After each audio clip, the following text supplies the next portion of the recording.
第33回新旧国家試験69問目。パーキンソン病でよく見られるのはどれか。下痢、発汗低下、唾液減少、起立性低血圧。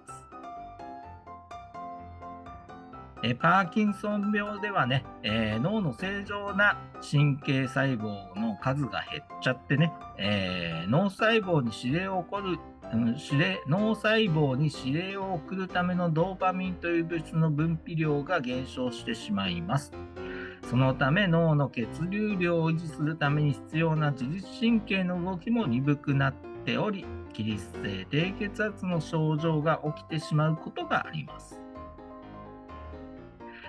パーキンソン病でよく見られるのはどれか。